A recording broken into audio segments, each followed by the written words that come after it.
الحمد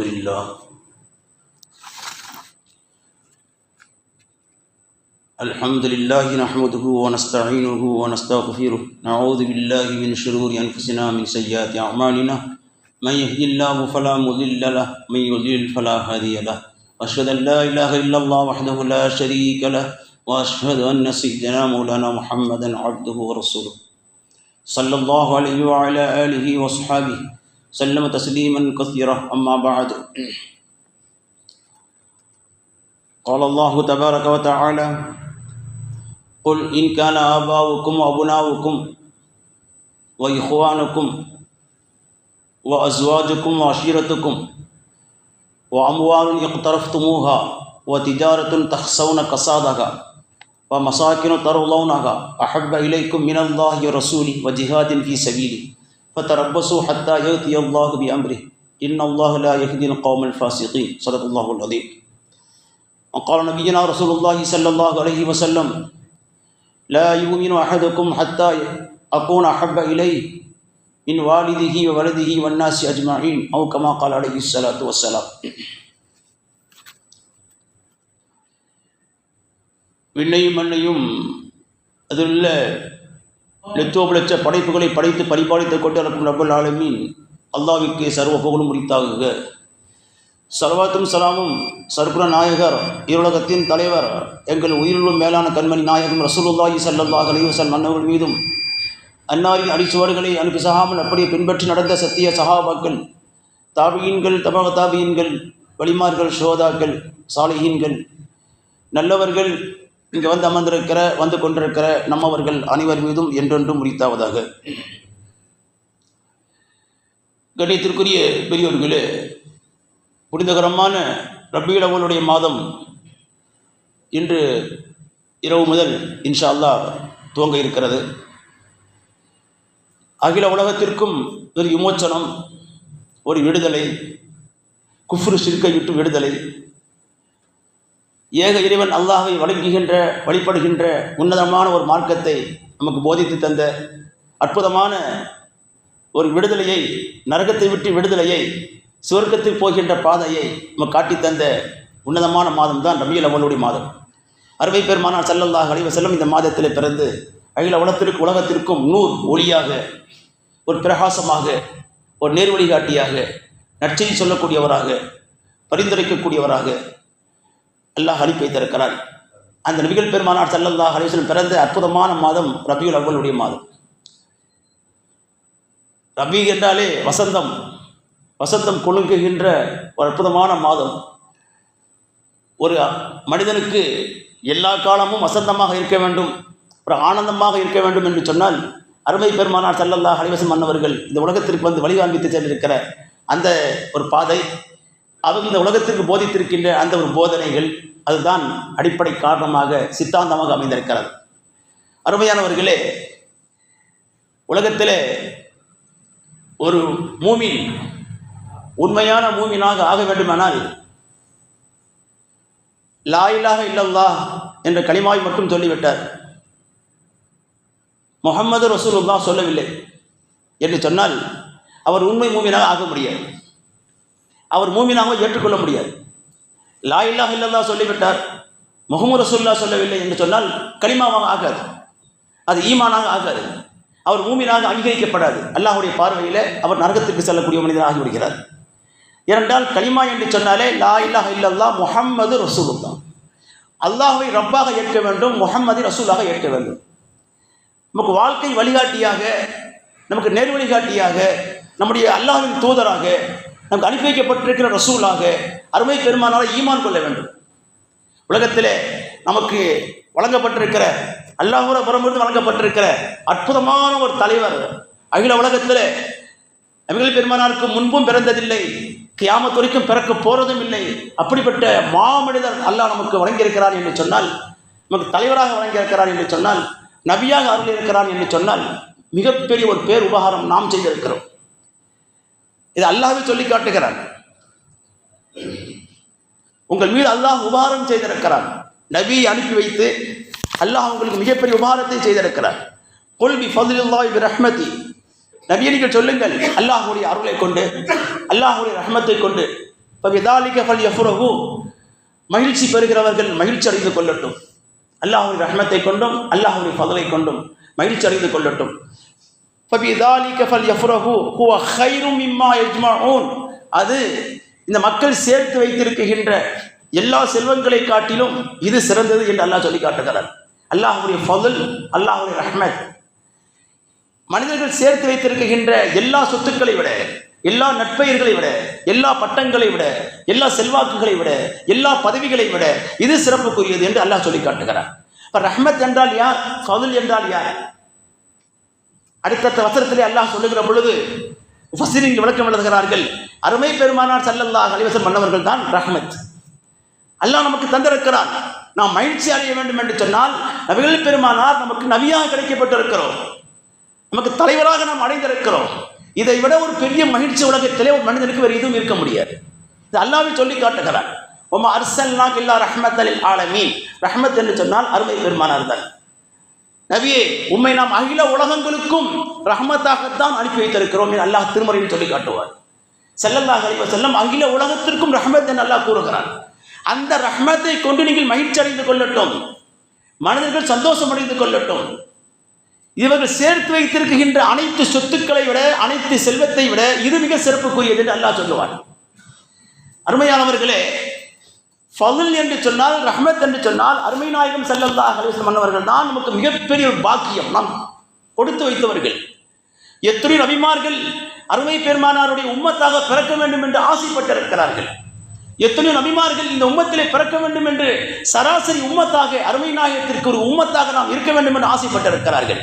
தங்கள் நபியாக இருந்த காலத்தை விட முகமது நபிக்கு உம்மத்தாக இருக்க வேண்டும் என்று தான் ஆசைப்பட்டிருப்பதாக நம் வரலாற்றிலேயே பார்க்கப்படுகிறது. அப்படிப்பட்ட ஒரு பாக்கியத்தை அல்லாஹ் நமக்கு வழங்கியிருக்கிறார். எனவே கண்ணியத்திற்குரியவர்களே, ரசூலுல்லாஹி ஸல்லல்லாஹு அலைஹி வஸல்லம் அவர்கள் அகில உலகத்திற்கும் ஒரு தலைவர். ஒரு சாராருக்கு மாத்திரமல்ல, ஒரு ஊராருக்கு மாத்திரமல்ல, ஒரு நாட்டாருக்கு மாத்திரமல்ல, முழு உலகத்திற்கும், முழு மனித சமுதாயத்திற்கும், முழு படைப்பினங்களுக்கும் அருமை பெருமானார் ரஹ்மத். மனித சமுதாயம் அத்தனை பேருக்கும் அருமை பெருமானார் நபி, தூதர் என்று அல்லாஹ் திருமறையில் சொல்லி காட்டுவார். ஸல்லல்லாஹு அலைஹி வஸல்லம் மீது முஹப்பத் எல்லாருக்குமே இருக்கணும், பிரியம். நம்முடைய தலைவர் மீது அன்பு இருக்கணுமா இல்லையா? அகில உலகத்து தலைவர், நமக்காக அர்ப்பணித்தவர், நமக்காக வாழ்க்கையை துறந்தவர், நமக்காக கல்லடி பெற்றவர், நமக்காக ரத்தம் சிந்தியவர், நமக்காக வேண்டிய அரும்பாடுபட்டவர், நமக்காக வேண்டிய வயிற்றில் கல்லை கட்டி கொண்டவர், நமக்காக யுத்தங்களை எதிர்கொண்டவர், தனக்காக இந்த சமுதாயத்திற்காக வேண்டிய பல் உடைக்கப்பட்டவர், சமுதாயத்தின் நலனுக்காக வேண்டிய தலையிலே அணிந்திருந்த இரும்பு தொப்பியினுடைய வளையம் கண்ணத்துக்குள்ளே பதிந்து ரத்தம் சொட்ட அவர்கள் போர்வலத்தை சந்தித்தவர்.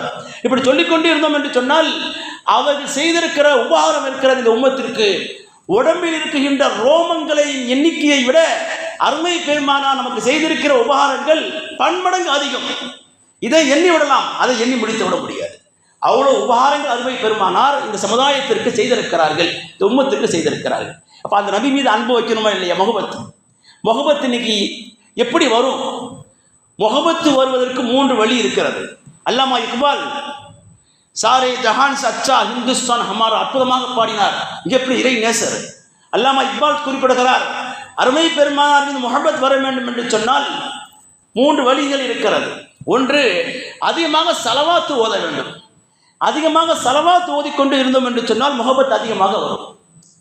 இரண்டாவது வழி, அருமை பெருமானாருடைய வாழ்க்கை வரலாறுகளை படிக்க வேண்டும். புத்தகத்தை எடுத்து வாழ்க்கை வரலாறுகளை புரட்டி பார்க்க வேண்டும். நாயகத்தினுடைய வாழ்க்கை எப்படி வாழ்ந்திருக்கிறார்கள், பிறந்தது முதல் குழந்தை பருவம், வாலிப பருவம், வயோதிக பருவம், நபித்துவத்திற்கு முன் உள்ள வாழ்க்கை, நபித்துவத்திற்கு பின் உள்ள வாழ்க்கை, திருமணத்திற்கு முன்பிருந்த வாழ்க்கை, திருமணத்திற்கு பின்பிருந்த வாழ்க்கை, எதிர்கொண்ட யுத்தங்கள், எல்லாவற்றையும் வரலாற்றை எடுத்து படிக்க வேண்டும். படிக்கத்தான் அருமை நாயகத்தின் மீது ஒரு முஹப்பத் அதிகமாகும், அன்பு அதிகமாகும். இது இரண்டாவது வழி. மூன்றாவது வழி இருக்கிறது, ரசூலுல்லாஹி ஸல்லல்லாஹு அலைஹி வஸல்லம் மன்னவர்கள் உடைய மீலாது மஜ்லிஸ்கள், அருமை பெருமானாரை பற்றி எங்கெல்லாம் பேசப்படுகிறதோ அங்கெல்லாம் போய் உட்கார்ந்துடணும். உட்கார்ந்து ஸல்லல்லாஹு அலைஹி வஸல்லம் அவர்களை பற்றி பேசப்படுகின்ற பயான்களை காது கொடுத்து கேட்க வேண்டும். அதை கேட்பதால் முஹப்பத் அதிகமாகும். யாரை பற்றி அதிகம் பேசுகிறோமோ, யாரை பற்றி அதிகம் பேச கேட்கிறோமோ, யாரை பற்றி அதிகம் சிந்திக்கிறோமோ, யாருடைய பெயரை அதிகமாக நாவிலே உச்சரிக்கிறோமோ அவர் முஹப்பத் இரத்தத்தோடு கலந்துவிடும். உலகத்தை சராசரியாக பார்த்து கொண்டிருக்கிறோம். ஸலவாத் ஓதுகிற பொழுது அருமை நாயகத்தின் பேச்சு, பெயர் அடிக்கடி நம்முடைய நாவிலே உச்சரிக்கப்பட்டு கொண்டிருக்கும். அருமை நாயகத்துடைய வரலாற்றை படிக்கின்ற பொழுது ஸல்லல்லாஹு மீது தனிப்பட்ட ஒரு மானசீகமான முஹப்பத் நமக்கு இரத்தத்திலே கலந்துவிடும். அருமை நாயகத்தினுடைய பயான் நடைபெறுகின்ற அந்த நிகழ்வில் அமர்ந்து காது கொடுத்து கேட்கிற பொழுது நம்மை அறியாமலேயே ஒரு உந்துதல், ஈமானிய ஒரு உணர்வு பொங்க, உணர்ச்சிகரமான ஒரு தாக்கம் இருக்கிறதே நமக்கு ஏற்படும். இதெல்லாம் இருக்கிறதே 3 வழிகள் மூலமாக அருமை நாயகத்தினுடைய முகப்பத்தை ஏற்படுத்திக் கொள்ள முடியும் என்பதை அல்லமா இக்பால் ரஹ்மத்துல்லாஹி அவர்கள் அற்புதமான முறையில் சொல்லி காட்டுவார்கள். கபரில் வைத்த உடனே மலக்கு வந்து 3 கேள்வி கேட்பார். மன் ரப்புக்கு ரப்புய, ரப்பு அல்லாஹ் என்று சொல்லிட்டார். தீனுக்கு மார்க்கம் என்ன? தீனியல் இஸ்லாம், என் மார்க்கம் இஸ்லாம் என்று சொல்லிட்டார். ஒரு 2 கேள்வி சொல்லிட்டார்ல, சொர்க்கத்துக்கு அனுப்பிச்சிடலாம்ல, அல்ல அனுப்ப மாட்டான். 3வது முக்கியமான கேள்வி இருக்கு, அதை சொன்னாதான் சொர்க்கம் போக முடியும். மா தகூலு ஃபி ஹக்கி ஹாதர் ரஜுல், மா குந்த தகூல் ஃபி ஹக்கி ஹாதர் ரஜுல். அருமை பெருமானாருடைய ரவுதா ஷரீஃபை திறந்து காட்டி அல்லாஹ் நம்முடைய கபருக்கும் அருமை நாயகத்தினுடைய கபருக்கும் இடையில் அத்தனை திரைகள் அகற்றப்பட்டு நபிகள் பெருமானாரை காண்பித்து அல்லாஹ் கேட்பான், இவர் விஷயத்தில் என்ன சொல்லிக் கொண்டிருந்தாய்? உலகத்திலே வாழ்ந்த காலத்திலே என்ன சொல்லிக் கொண்டிருந்தாய்? இந்த கேள்விக்கு பதில் கொடுத்தா தான் சொர்க்கம் போக முடியும். முதல் 2 கேள்வி சொல்லிட்டாரு, ரப்பு அல்லான்னு சொல்லிட்டாரு, தீன் இஸ்லாம் சொல்லிட்டாரு. 3வது நபிகள் பெருமானை பற்றி கேட்கப்படுகின்ற பொழுது அவர் சொல்ல வேண்டும், இவர் யார், இப்படி என்ன சொல்லிக் கொண்டிருந்தார்? இவர் உண்மையான மூமினாக இருந்தார்னா இவர் எங்களுடைய தூதர், எங்கள் நபி முஹம்மது ஸல்லல்லாஹு அலைஹி வஸல்லம் என்று அவர் ஆணித்தரமாக அங்கே சொல்லுவார். அந்த உண்மையான முஹப்பத் அதோடு வாழ்ந்திருந்தார் என்று சொன்னால் நிச்சயமாக சொல்லி விடுவார். அந்த 3வது கொஸ்டின் சொல்லாமல் சொர்க்கம் போக முடியாது.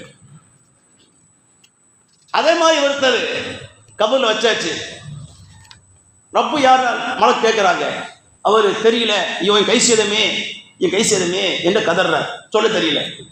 உன் மார்க்கம் என்ன சொல்ல தெரியல, எனக்கு வந்த கேடே, என் கை சேதமே, என் இழப்பே என்று கதறுகிறார். 2 கொஸ்டினும் சொல்லலை, நரகத்தை அனுப்பிச்சிடலாம்ல, அல்ல அனுப்ப மாட்டான். 3வது கொஸ்டின் இருக்கு, அதையும் சொல்லாமல் விட்டு நரகத்துக்கு போயிடுவார். 3வது கொஸ்டின் தான் மா தகூலு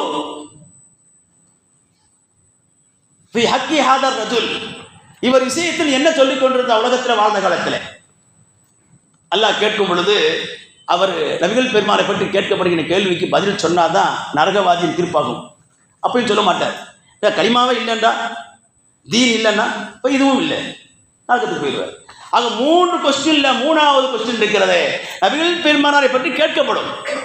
உண்மையான முஹப்பத் இருக்குகிற பட்சத்தில், நபியினுடைய வாழ்க்கை நம்மிடத்தில் இருக்கிற நேரத்தில் நிச்சயமாக நாம் சொல்லி விடுவோம், இவர் எங்களுடைய தூதர் முஹம்மது ஸல்லல்லாஹு அலைஹி வஸல்லம். அல்லாஹ் சொர்க்கத்துக்கு போக சொல்லுவார்.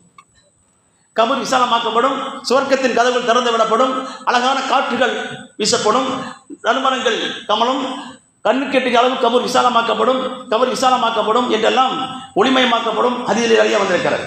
ஆக இதெல்லாம் இப்பொழுது கிடைக்கும் என்று சொன்னால் 3வது கொஸ்டின் பதில் கொடுக்கணும். அப்போ ஒரு மனிதர் முஹம்மது ஸல்லல்லாஹு அலைஹி வஸல்லம் பற்றி கேள்வி கேட்கப்பட்டு அது சரியான பதில் கொடுக்காத வரைக்கும் அவர் என்ன செய்ய முடியாதுங்க, சொர்க்கவாதி என்றும் அவருக்கு தீர்ப்பளிக்கப்படாது என்பதை தெரிந்து கொள்ள வேண்டும். எனவே ஸல்லல்லாஹு அலைஹி வஸல்லம் முஹப்பத் இருக்கிறது நம்முடைய ஈமானோடு மாத்திரமல்ல, நம்முடைய இரத்தத்தோடு உயிரோடு கலந்த 2 கலந்த ஒன்றாக இருக்க வேண்டும். அப்பொழுதுதான் ஈமானிலே பிரதிபலிக்கும்.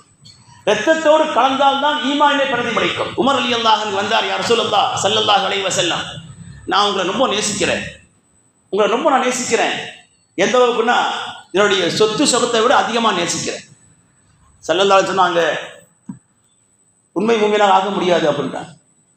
மறுபடியும் சொன்னார், யா ரசூலல்லாஹ் ஸல்லல்லாஹு அலைஹி வஸல்லம், நானுடைய மனைவி மக்கள், தாய் தந்தை, என்னுடைய சொந்தம், என் குடும்பம் எல்லோரையும் விட, என் உலக மக்களை விட அதிகமாக நான் உங்களை தான் நேசிக்கிறேன், உங்களுக்காக எதையும் இழக்க தயாராக இருப்பேன், என் உயிரை தவிர. என் உயிர் எனக்கு மிக நேசிக்கிறேன், என் உயிர் எனக்கு மிக முக்கியம், அதனால என் உயிரை தவிர நான் யாரை வேண்டாலும் இழக்க தயார், உங்கள் மீது அதிக முகப்பத் வைத்திருக்கிறேன் என்று உமர் ரலியல்லாஹு அன்ஹு சொன்னார்கள்.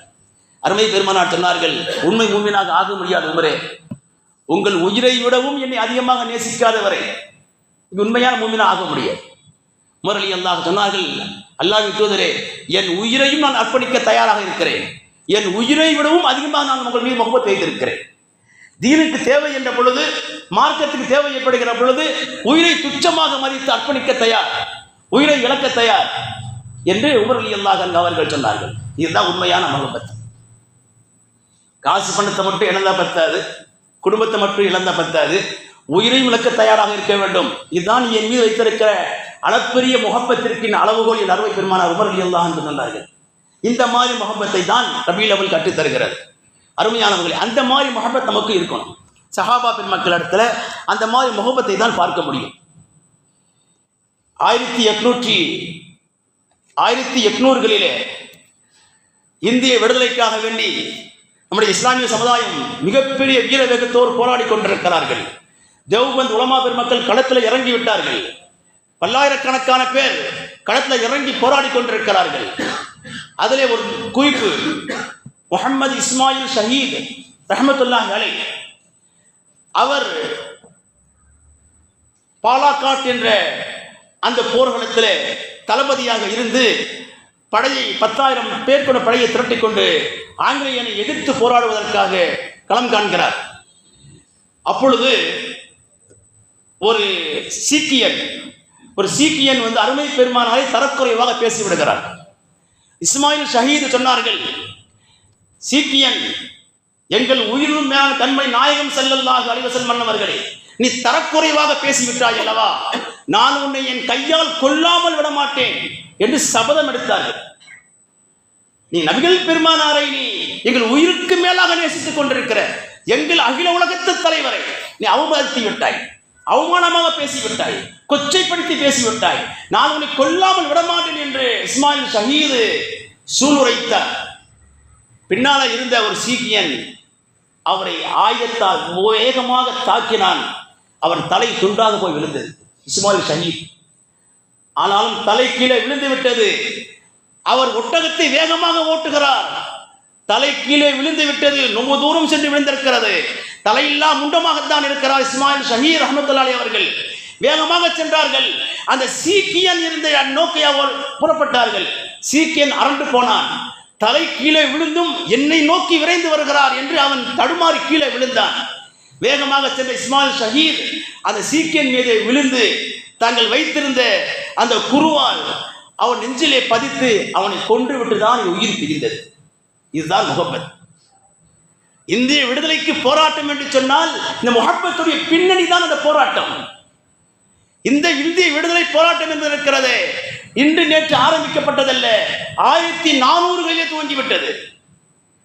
1400களிலே துவங்கப்பட்டு ஒரு நூற்றாண்டு காலங்களாக போராடி பிறகு 1800களிலே இஸ்மாயில் ஷஹீத் அவர்கள் ஒரு ஆங்கிலேயனை, ஒரு சீக்கியனை, அருமை பெருமானாரை தரக்குறைவாக கொச்சைப்படுத்தி பேசிவிட்ட காரணத்திற்காக வேண்டி தலையை துண்டாக்கப்பட்டும் கூட விரட்டி அடித்து அவனை கொன்று குவித்திருக்கிறார். அவனை கொண்டிருக்கிறார் என்று சொன்னால் ஈமானுடைய வலிமை, நபிகள் நாயகத்தின் மீது இருந்த முஹப்பத்தினுடைய வெளிப்பாடு. இந்த மாதிரி முஹப்பத் இருக்கிறது நமக்கு இருக்கணும். அந்த முஹப்பத்து நம்முடைய தலைவர் என்றால், உலகத்திலே தலைவர் என்றால் நபிகள் பெருமானார் மட்டும்தான், வேறு யாரும் தலைவர் கிடையாது. தலைவர் வயிற்றில் கல்லை கட்டியிருக்கணும், எங்கள் தலைவர் கட்டினார். தலைவர் குடிசையில் வசிக்கணும், எங்கள் தலைவர் வசித்தார். தலைவர் தொண்டர்களை உண்ண வைத்து வேடிக்கை பார்த்து அழகு பார்த்தவர், எங்கள் தலைவர் பசித்திருந்து தொண்டர்களை உண்ண வைத்து அழகு பார்த்தவர்.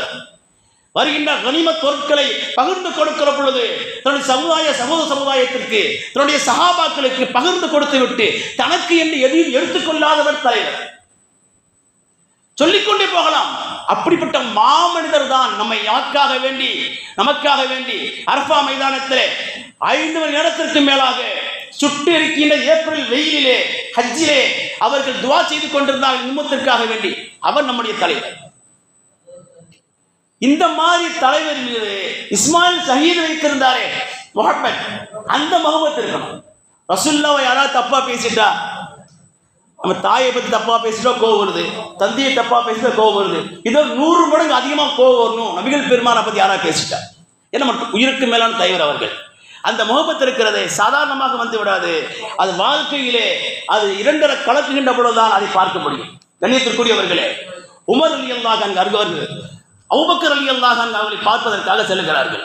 சென்று, அபூபக்கரே, எனக்கு ஒரே ஒரு கோரிக்கை, நீங்கள் கொடுக்க முடியுமா? ஒரு வேண்டுகோள். என்ன உமர் கேட்கிறீர்? நீங்கள் கொடுத்தாக வேண்டும்.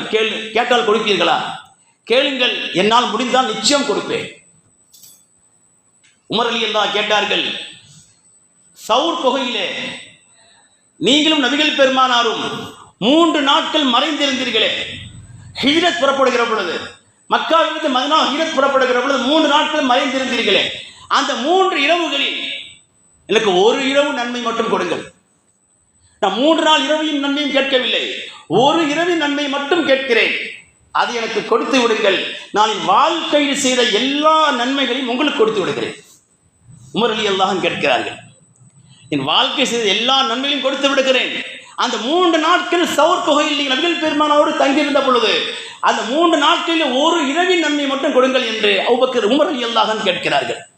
அபூபக்கர் ரலியல்லாஹு சொன்னார்கள், உமரே, இது என்னுடைய கட்டுப்பாட்டுக்குள் இல்லை, என்னுடைய விருப்பத்திற்குள் இல்லை. இது நான் நபிகள் பெருமானை வைத்திருந்த முஹப்பத்தின் வெளிப்பாடு. அது அல்லாஹ் எனக்கு வழங்கிய மாபெரும் பாக்கியம். நானாக அதை விட்டுக் கொடுக்க இயலாது என்றார்கள். ஏனென்றால் அந்த முஹப்பத்தினுடைய வெளிப்பாடு தான் சவுர் குகையிலே 3 நாட்கள் தங்கியிருந்தார்கள்.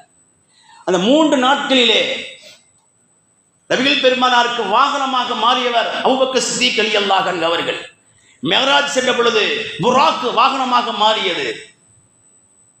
7 வானங்களை கடந்து போகின்ற பொழுது சிதறத்துல் முன்தஹா வரைக்கும் ஜிப்ரீலுடைய ரெக்கை வாகனமாக மாறியது. சவுர் குகையிலே அந்த மலையிலே ஏறுகிற பொழுது அபூபக்கர் வாகனமாகவே மாறிவிட்டார்.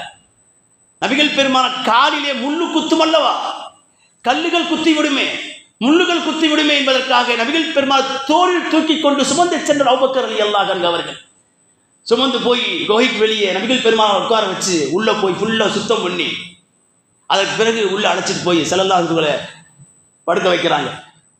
யா ரசூலல்லாஹ், களைப்படைந்திருப்பீர்கள், என் மடியில் தலை வைத்து நீங்கள் உறங்குங்கள், ஓய்விடுங்கள் என்று அபூபக்கர் சித்திக் ரலியல்லாஹு அன்ஹு கூறுகிறார்கள். வைத்திருந்த துண்டு துணிகளால் அனைத்து ஓட்டைகளையும் அடைத்து விட்டார். ஒரே ஒரு துவாரம் மட்டும் அடைக்கப்படாமல் இருந்தது.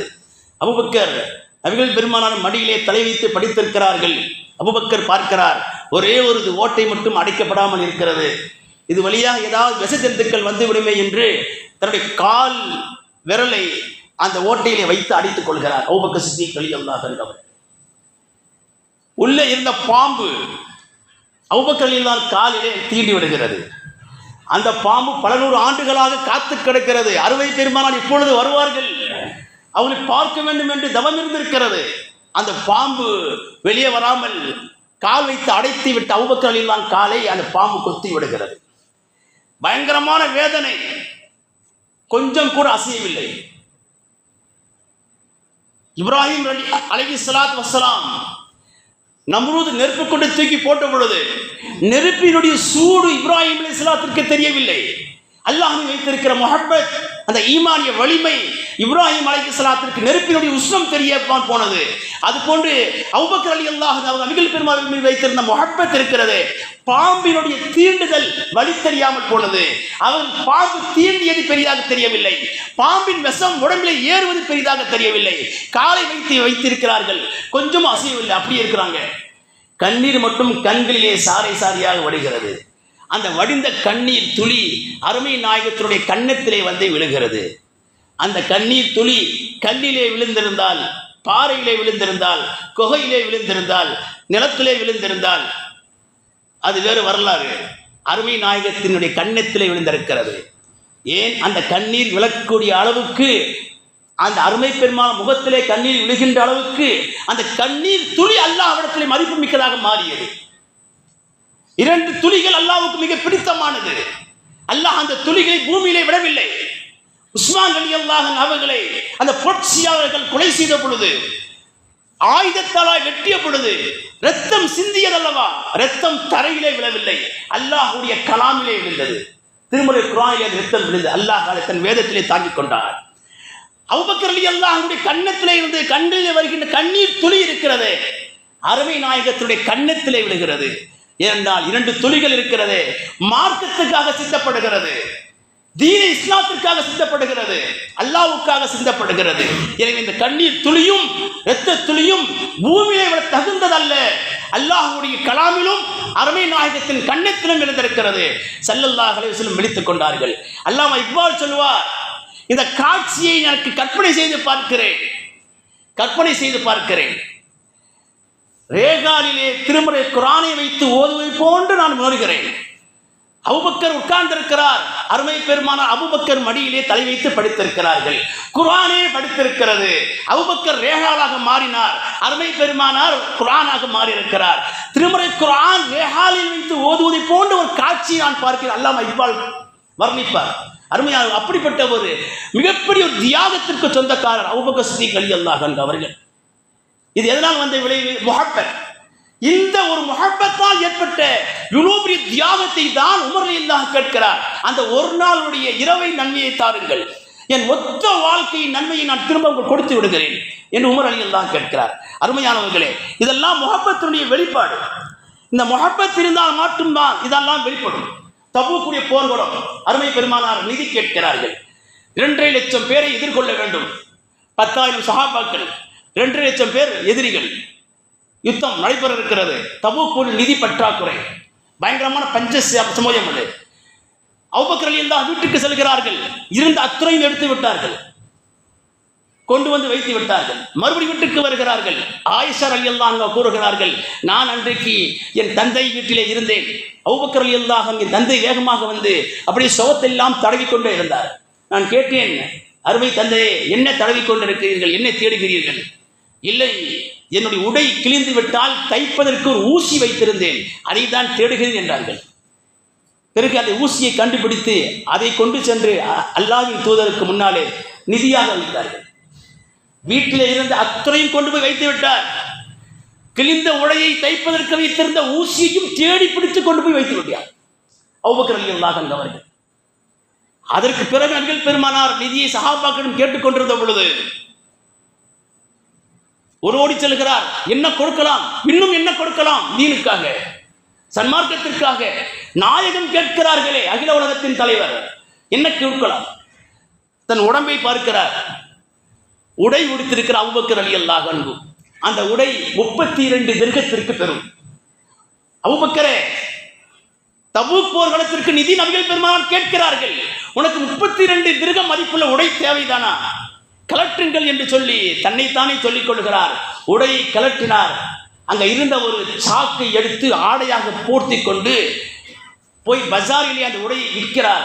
32 திர்ஹத்துக்கு விலை அந்த உடை விற்பனையானது. அதையும் கொண்டு வந்து முன்னாலே வைக்கிறார். யா ரசூலல்லாஹ், அல்லாஹ்வுடைய பாதையிலே தருகிறேன். இதுவெல்லாம் முஹப்பத், இதுவல்லவா முஹப்பத்? அருமை நாயகம் சொல்லிவிட்டார்கள் என்ற காரணத்திற்காக வேண்டி அணிந்திருந்த ஆடையை கலற்றி அதை விற்று கொண்டு வந்து நிதியை வைக்கிறார். அணிவதற்கு ஒரு சாக்கை தூக்கி மேலே போர்த்துக் கொள்ளுகிறார். நபிகள் பெருமானார் இடத்திலே ஓரோடி வந்து கொண்டிருக்கிறார். விற்ற பணத்தை கொண்டு 32 திர்ஹத்தை கொண்டு சாக்கை உடுத்திக் கொண்டு வருகிறார். மஸ்ஜிது நபவியிலே அருமை பெருமானார் உட்கார்ந்திருக்கிறார்கள். பள்ளிவாசலுடைய வாசலிலே ஜிப்ரீல் வந்து விட்டார். ஸல்லல்லாஹு அலைஹி வஸல்லம் வாசலை பார்க்கிறார்கள். ஜிப்ரீல் நின்று கொண்டிருக்கிறார், வஹி கொண்டு வந்திருக்கிறார். ஜிப்ரீலை பார்த்தால் வித்தியாசமாக இருக்கிறார். ஒரு சாக்கை எடுத்து அவரும் மேலே போர்த்தி கொண்டு வந்திருக்கிறார். என்ன ஜிப்ரீல், என்றும் இல்லாத மாதிரி இன்றைக்கு ஒரு வித்தியாசமாக வந்திருக்கிறீரே? அல்லாஹ்வின் தூதரே, நான் மாத்திரமா இன்றைக்கு அணிந்திருக்கிறேன், விண்டிலே இருக்கின்ற அத்தனை மலக்குகளும் அணிந்திருக்கிறார்கள். உங்களுடைய தோழர் அபூபக்கர் என்ன காரியம் செய்தார் தெரியுமா? அணிந்திருந்த ஆடையை கலற்றி விட்டுவிட்டார். பணத்தை கொண்டு ஓடி வருகிறார். அவர் இந்த சாக்கை தான் உடையாக உடுத்திருக்கிறார். அல்லாஹ் பூரிப்படைந்து போனான். அல்லாஹ் மகிழ்ச்சி அடைந்து போனான். ஜிப்ரீலே, வேகமாக செல்லுங்கள், ஹபீபிடத்திலே செல்லுங்கள், அபூபக்கர் உடுத்தி அதே ஆடையை உடுத்தி விட்டு செல்லுங்கள், எல்லா மலக்குகளுக்கும் சொல்லுங்கள், எல்லோரும் இந்த ஆடையை தான் உடுத்த வேண்டும் என்று, எல்லோரும் அதைத்தான் உடுத்திருக்கிறார் என்று ஜிப்ரீல் சொன்னார். அதற்கு அபூபக்கர் ரலியல்லாஹு அன்ஹு உள்ளே வந்து விடுகிறார்கள். நபிகள் பெருமானார் பார்க்கிறார்கள், அபூபக்கர் ரலியல்லாஹு அன்ஹு அவர்கள் அந்த உடையைத்தான் உடுத்திருக்கிறார். இதுதான் முஹப்பத்தின் வெளிப்பாடு. முஹப்பத் என்று சொன்னால் நபிகள் பெருமானாருக்காக போட்ட கோட்டை தாண்டக்கூடாது. அங்கு சொன்ன வார்த்தையை மீறக்கூடாது. அவங்களுக்காக நம்முடைய பொருள் மட்டுமல்ல, உயிரையும் கொடுக்க தயாராக சஹாபா பெருமக்கள் ஆனார்கள். ஒரு பெண்மணி வருகிறார், 3 மாத குழந்தையை கொண்டு வருகிறார். யா ரசூலல்லாஹ், அந்த குழந்தையை வைத்துக் கொள்ளுங்கள், அல்லாஹ்வுடைய நிதியாக தருகிறேன், இதை வைத்து என்ன செய்யட்டும், உங்களை எதிரிகள் தாக்குகிற பொழுது கேடயமாக பயன்படுத்திக் கொள்ளுங்கள். இந்த அளவுக்கு முஹப்பத்தின் வெளிப்பாடு. ஒரு நபித்தோழர் அழுகிறார், கதறி அழுகிறார், நிதி தேவைப்படுகிறது, அல்லாஹ்வுடைய பாதையிலே தபூக் போர்க்களத்தை தருவதற்காக என் கைவசம் எதுவுமே இல்லையே என்று அவன் கதறுகிறார். என்ன செய்வது? இரவு நேரத்திலே மதீனா வீதிகளிலே செல்கிறார். எனக்கு யாராவது வேலை கொடுங்கள், நான் வேலை பார்க்கிறேன், சம்பளத்தை தாருங்கள், கூலி வேலைக்கு தயாராக இருக்கிறேன், யாருக்காவது வேலை செய்ய வேண்டுமா, என்னை அழையுங்கள், நான் கூலி வேலை பார்க்கிறேன், எனக்கு ஊதியம் ஏதாவது தாருங்கள், நான் தபூக் போர்க்களத்திற்காக நிதி தர வேண்டும் என்று கதறிக்கொண்டே வீதிகளிலே செல்கிறார். இவருடைய காட்சியை பார்த்து ஒரு மனிதர் அவரை அழைத்து, என் வீட்டினுடைய சுவர் கொஞ்சம் பழுதடைந்திருக்கிறது, அதை சரி செய்து தாருங்கள் என்று சொல்லுகிறார். அவர் இரவு முழுவதும் கண் விழித்து அந்த சுவற்றை சரி செய்து தந்தார். அவர் சன்மானமாக பேரித்தம்பழத்தை அள்ளி தந்தார். அதற்கு ஊதியமாக அந்த பேரித்தம்பழங்களை அப்படியே தூக்கி கொண்டு அருமை பெருமானாருக்கு முன்னாலே வருகிறார். இவர் வருவதற்குள்ளே ஜிப்ரீல் வந்து விட்டார். நாயகமே, உங்கள் தோழர் பேரித்தம்பழத்தையோடு வந்து கொண்டிருக்கிறார், அதை மனமும் வந்து பெறுங்கள், அதிலே பரக்கத் இருக்கிறது. ஜிப்ரீல் சொல்லிவிட்டார். அருமை பெருமானார் வாங்கி எல்லா நிதிகளுக்கு மேலாக அதை பரத்தி வைத்தார்கள். அருமையானவர்களே, இதுதான் முஹப்பத். முஹப்பத் என்று சொன்னால் நாம் இன்றைக்கு உலகத்தை பார்த்து கொண்டிருக்கிறோமே, அதுவெல்லாம் முஹப்பத் அல்ல, அதுவெல்லாம் உலகத்தினுடைய ஆதாயத்திற்காக வருகின்ற அற்பமான ஒரு முஹப்பத். உண்மையான முஹப்பத் நமக்கு சொல்லித் தந்தவர்கள், அல்லாஹ்வை அடையாளம் காட்டியவர்கள், அல்லாஹ்வை சொல்லித் தந்தவர்கள், அல்லாஹ்வை கற்றுத் தந்தவர்கள், அல்லாஹ்வுடைய வல்லமையை சொல்லித் தந்தவர்கள், ஆகிரத்தை ஞாபகப்படுத்தியவர்கள், சுவர்க்கத்தின் பாதையை காண்பித்து தந்தவர்கள், நரகத்தின் விளிம்பிலே இருந்து கொண்ட சமுதாயத்தை இடுப்பை பிடித்து அவர்களை வெளியேற்றி சுவர்க்கத்திற்கு அழைத்து செல்கிறவர்கள். அப்படிப்பட்ட உத்தம தலைவர் தான் எங்கள் உயிரிலும் மேல் கல்மை நாயகம் ரசூலுல்லாஹி ஸல்லல்லாஹு அலைஹி வஸல்லம் அன்னவர்கள். எனவே கண்ணியத்திற்குரியவர்களே, அந்த தலைவருடைய பிறந்த மாதம் தான் இந்த ரபியுல் அவ்வலுடைய மகத்தான ஒரு மாதம். இந்த மாதத்திலே நாம் அருமை பெருமானார் மீது அதிகமாக ஸலவாத்துக்கள் எப்பொழுதும் ஓதிக்கொண்டிருக்க வேண்டும். அது இந்த மாதத்திலே அதிகமாக ஓத வேண்டும். சொன்னார்கள் ஸல்லல்லாஹு அலைஹி வஸல்லம், கஞ்சனிலேயே மிகப்பெரிய கஞ்சன் யார் என்றால், என்னுடைய பெயர் கேட்டும் ஸலவாத்து சொல்லாதவர் தான் மிகப்பெரிய கஞ்சன். இப்போ நான் பயான் பண்ணியிருக்கிறேன், ஒரு அரை மணி நேரம் பேசியிருப்பேன், ரசூலுல்லாஹ்வுடைய பேரை பல முறை சொல்லியிருப்பேன். ஒரு தடவையாவது மஜ்லிஸில் ஸலவாத்து சொல்றது வாஜிப். ஒவ்வொருத்தர் மேலே ஒரு தடவை கூட ஸலவாத்து சொல்லலை அப்படின்னு சொன்னால் அவர் குற்றவாளி. ஒருத்தரையோ சொல்லணும், ஒவ்வொரு தடவையும் சொல்லணும், அது வேற இல்லை. குறைந்தபட்சம் அந்த மஜ்லிஸில் உட்கார்ந்து எந்திரிச்சு போகிறதுக்குள்ளேயாவது ஒரு முறையாவது ஸலவாத் சொல்வது வாஜிப் என்பதாக ஃபுகஹாக்கள் முஃபஸ்ஸிரீன்கள் ஃபுகஹாக்கள் சட்டம் எழுதி வைத்திருக்கிறார்கள். அப்படி ஒருத்தர் என் பெயரை கேட்டு ஸலவாத் சொல்லவில்லை என்றால் அவர் மகா கஞ்சன் என்று நபிகள் பெருமானார் சொல்லியிருக்கிறார்கள். எனவே ஸல்லல்லாஹு அலைஹி வஸல்லம் மன்னவர்கள் மீது அதிகமாக ஸலவாத் சொல்ல கடமைப்பட்டிருக்கிறோம். அந்த அடிப்படையில் தான் ரபியுல் அவ்வல் மாதத்திலே நம்முடைய பள்ளியிலே இன்று இரவு முதல் மகரிபுக்கு பின்னாலே மௌலிது ஷரீஃப் நபிகள் பெருமானார் மீது ஓதி, நபிகள் பெருமானாரை புகழ்பாக்களை பாடி, அதில் அற்புதமான ஸலவாத்துக்களை நிறைய சொல்லி, அதற்கு பின்னாலே இஷா தொழுகைக்கு பிறகு தொடர்ந்து 12 நாட்கள் நம்முடைய பள்ளியிலே பயான், மீளாது தொடர் சொற்பொழிவு பயான்கள் நடைபெறும். இன்றைய முதல் ஆரம்பமாகிறது. எனவே கண்ணியத்திற்குரிய பெரியோர்களே, மகரிபுக்கு பிறகு நடைபெற இருக்கிற மௌலிது ஷரீஃபிலும் அந்த மஜ்லிஸிலே கலந்து கொள்ளலாம். அதே போன்று தொடர்ந்து இஷாவுக்கு பிறகு நடைபெற இருக்கின்ற அந்த தொடர் பயான், நபிகள் நாயகத்தின் வாழ்க்கை வரலாறுகள், ஒவ்வொரு தலைப்பின் கீழே உலமா பெருமக்கள் பேச இருக்கிறார்கள். அதில் 12 நாட்களுமே இந்த அத்தனை பேருமே தவறாமல் பெண்களுக்கு கூட ஏற்பாடு செய்யப்பட்டிருக்கிறது. பள்ளிவாசல் மாடியில் வளமையாக ஏற்பாடு செய்வது போன்றுதான் இந்த ஆண்டும் ஏற்பாடு செய்யப்பட்டிருக்கிறது. எனவே நம்முடைய வீட்டில் இருக்கிற பெண்கள் அத்தனை பேரையுமே வரவழைத்து பள்ளியினுடைய மாடியில் இருக்க வைத்து நபிகள் நாயகத்தினுடைய வாழ்க்கை வரலாறுகளை, அந்த சிறப்புகளை எல்லாம் நாம் காதால் கேட்கின்ற பொழுது ஆரம்பத்தில் சொன்னதை போன்று முஹப்பத் அதிகமாகும். நபிகள் நாயகத்தை பற்றி பேசப்படுகின்ற பயான்களை காதில் கேட்க கேட்க முஹப்பத் அதிகமாகும். ஸலவாத்துக்கள் அதிகமாக சொல்ல சொல்ல முஹப்பத்துகள் அதிகமாகும். அருமை நாயகத்தினுடைய வரலாறு தாரீகளை படிக்க படிக்க முஹப்பத் அதிகமாகும். இந்த 3 வழிகளில் தான் முஹப்பத்தை நாம் அதிகப்படுத்திக் கொள்ள முயலும் என்ற காரணத்தினாலே அற்புதமான வாய்ப்பு ஏற்படுத்தப்பட்டிருக்கிறது. ஆகவே ஜமாத்தில் அத்தனை பேருமே மௌலித் ஷரீஃப் மஜ்லிஸிலும், அது போன்று இஷாவுக்கு நடைபெற இருக்கின்ற அந்த சொற்பொழிவு பயானுடைய நிகழ்ச்சிகளிலும் பயான் முடிந்த பிறகு ஒரு 1/4 மணி நேரம் சலவாத்துக்கள் மஜ்லிஸ் நடைபெறும், பிறகு துவா. ஆக 10 மணிக்கெல்லாம் முடிஞ்சிடும். இங்கே லைலத்துல் கத்ர் மாதிரி ரொம்ப நேரம் ஆகும்னா நீங்கள் என்ன செய்ய வேண்டாம், பயந்துட வேண்டாம். அந்த அளவுக்கு நேரம் பிடிக்காது. 10 மணிக்கெல்லாம் இன்ஷா அல்லாஹ் நிகழ்ச்சி முடிஞ்சிடும். எல்லோருமே தவறாமல் கலந்து கொள்ளுமாறு அன்போடு கேட்டுக்கொள்கின்றோம். அதுபோன்று நாளை காலை 8 மணிக்கு நம்முடைய பள்ளிவாசலுக்கு முன்னாலே வழக்கம் போல கொடியேற்றுவோம். 80வது சுதந்திர தின கொடியேற்றம் இன்ஷா அல்லாஹ் நாளை காலையில் 8 மணிக்கு ஏற்றப்பட இருக்கிறது. அதனால் ஜமாத்தா அனைவரும் தவறாமல் கலந்து கொள்ளுமாறு அன்போடு கேட்டுக்கொள்கின்றோம். அது மாதிரி இன்றைய ஜும்மாவுடைய வசூல் இருக்கிறது சேவைக்குழுக்காக வழங்கப்பட இருக்கிறது. ஆகவே நபிகள் பெருமானார் ஸல்லல்லாஹு அலைஹி வஸல்லம் பிறந்த மாதத்திலே பொதுவாகவே ரசூலுல்லாஹ் வச்ச முஹப்பத்தினுடைய வெளிப்பாடாக நிறைய தர்மங்கள் செய்வாங்க. நிறைய பகுதிகளில் பார்க்கலாம், நிறைய தர்மங்கள் செய்வாங்க. ஏழைகளுக்கு உணவு சமைச்சு கொடுப்பாங்க, நிறைய பதார்த்தங்கள் பகிர்வாங்க, நிறைய தபுருக்களை வாங்கி கொடுப்பாங்க. இதெல்லாம் நிறைய பேர் அது நியத் செய்து வைத்துக்கொண்டு அதை நிறைய செய்வது உண்டு. ஆனால் அது முஹப்பத்தினுடைய வெளிப்பாடை வெளிப்படுத்துவார்கள். அந்த வகையில் இன்றைக்கு ஜும்மாவுடைய வசூல் கூட சேவை மையத்துக்கு தான். ஆகவே நாங்கள் தாளமான முறையில் வாரி வாரி வழங்குமாறு அன்போடு கேட்டுக்கொள்கின்றோம். வல்லல்லாஹ் அனைவருக்கும் அருமை பெருமானார் ஸல்லல்லாஹு அலைஹி மீது உண்மையான முஹப்பத்தை அல்லாஹ் நமக்கு தந்தல் புரிந்து அந்த முஹப்பத்தை வாழ்நாளில் இறுதி மூச்சு வரைக்கும் அல்லாஹ் நடைபெறச் செய்து அதனுடைய வெளிப்பாடாக நபிகள் நாயகத்தின் ஒவ்வொரு சுன்னத்துகளையும் ஒவ்வொரு போதனைகளையும் வாழ்க்கையை கடைபிடித்து வாழ்வதற்கு அல்லாஹ் அருள் புரிவானாக என்று துஆ செய்து நான் முடித்துக் கொள்கிறேன். வாஹிரு அல்ஹம்துலில்லாஹி ரப்பில் ஆலமீன். அஸ்ஸலாமு அலைக்கும் வரஹ்மத்துல்லாஹி வபரகாத்துஹு.